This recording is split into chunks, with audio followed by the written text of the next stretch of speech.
দুর্গাপুজো কি বাঙালির? বাঙালি কি দুর্গা এবং কালীর পুজো সত্যিই করে নাকি করে না? না, বাঙালির দুর্গাপুজো, বাঙালির দুর্গোৎসব। বাঙালি এখন আর দুর্গা কালীর পুজো করে না।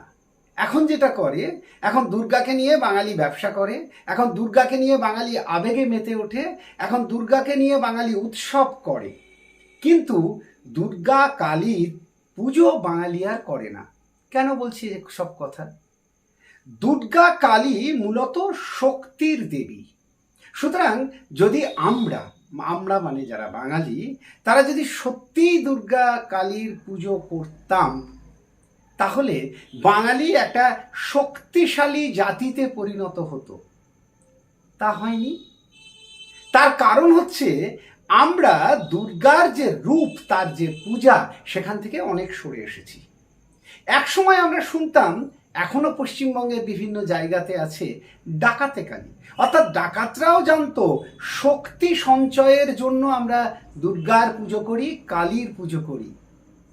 তার থেকে আমরা যেহেতু অনেক সরে এসেছি, দুর্গা এখন যেহেতু উৎসবের নাম, সেই কারণে দুর্গার কে নিয়ে আমরা ভণ্ডামো করি, আমরা উৎসব করি, আমরা প্যান্ডেল করি, আমরা দুর্গা কালীর পুজো করি না। আর পুজো করি না বলেই আজকে বাঙালি জাতির এইরকম একটা অবস্থা। যে জাতি শক্তির আরাধনা করে সেই জাতি এতটা দুর্বল, তার কারণ আমরা শক্তির আরাধনা করিই না। আমরা জানিই না যে দুর্গা কালীর পুজো যারা করবে তারা কখনো শক্তিহীন হতে পারে না। পশ্চিমবঙ্গে 50,000-এর বেশি পুজো হয়, তাহলে অন্তত 1 লক্ষ পুরোহিত লাগবে, তার সঙ্গে আনুষঙ্গিকভাবে আরও 5 লক্ষ লোক বা কয়েক কোটি মানুষ জড়িত। যদি আমরা সত্যিই পুজো করতাম, তাহলে আমরা এত দুর্বল হলাম কি করে?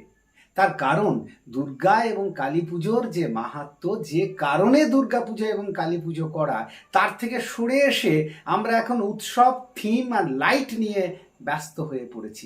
ফল যা হবার তাই হচ্ছে। গত 100 বছর ধরে বাঙালি মার খাচ্ছে। যেখানে দুর্গাপুজোর শুরু হয়েছিল বাংলাদেশ, সেখানে ক্রমাগত দুর্গা প্রতিমা ভাঙচুর করা হচ্ছে এবং পিটিয়ে পিটিয়ে মারা হচ্ছে দুর্গার যারা পুজো করেন তাদের। কারণ দুর্গার যে আরাধনা, প্রকৃত যে আরাধনা, সেখান থেকে আমরা অনেক সরে এসেছি। এখন দুর্গার আরাধনা মানে শত্রুনাশ। আগামী কালী পুজো পর্যন্ত আমরা চেষ্টা করব ধারাবাহিকভাবে দুর্গা পুজো এবং কালী পুজোর প্রত্যেকটা খুঁটিনাটি বিষয় আপনাদেরকে জানাতে, বেদ থেকে, চণ্ডী থেকে, পুরাণ থেকে।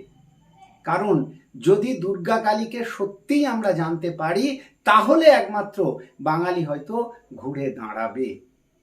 আমরা আবার আনন্দ মঠের যে দুর্গার বর্ণনা, শক্তির যে দুর্গা মূর্তি, আমরা সেই শক্তিতে জেগে উঠতে চাই, দুর্গাকে নিয়ে এই ভণ্ডামোকে বাদ দিয়ে।